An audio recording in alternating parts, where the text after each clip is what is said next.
दोस्तों, एक बात बार बार जो प्रूव होती है वो ये है कि जो काम प्यार से और एक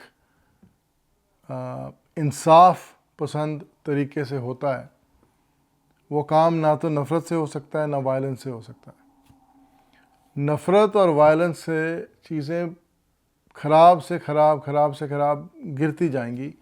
और ये बात मैं आपको इसलिए कर रहा हूँ कि अभी जो इज़राइल और फ़लस्तीन में हमास में जो जंग चल रही है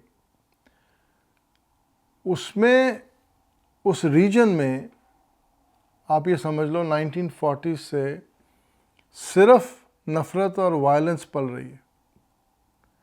पहले ब्रिटिश ने जूस को उस कंट्री में भेजा जो सारी की सारी फ़लस्तीन की थी, और फिर ऐसा उनका आपस में लड़ाई झगड़ा शुरू हुआ है कि अब जूस धीरे धीरे उन्होंने 80% कंट्री अपनी बना ली।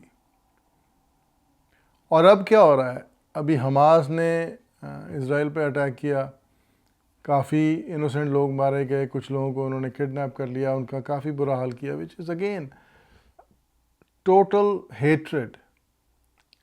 लेकिन on the other hand Israel ने क्या किया, उन्होंने फ़लस्तीन के 10 गुना ज़्यादा लोग मारे। अब जब ऐसे अटैक होते हैं तो जो बच्चे बेचारे इनोसेंट बच्चे मर जाते हैं।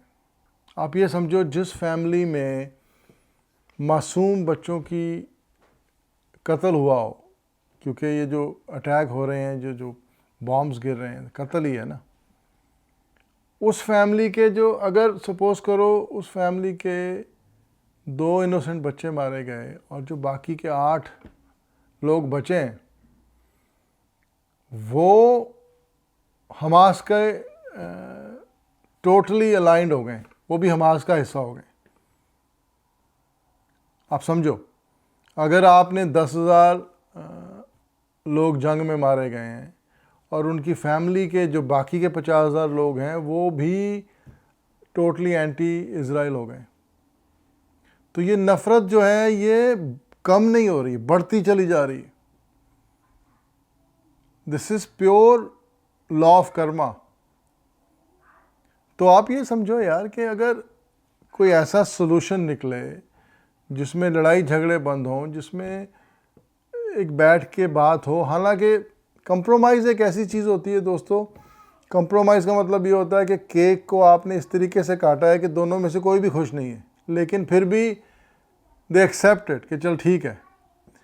अगर कंप्रोमाइज़ से कोई सोल्यूशन निकले तो धीरे धीरे उस फ़ज़ा में, उस एटमॉस्फेयर में से नफ़रत जो है वो दूर होगी। अगर ये लड़ाई झगड़े चलते रहेंगे दोस्तों, ये नफ़रत मल्टीप्लाई होती है।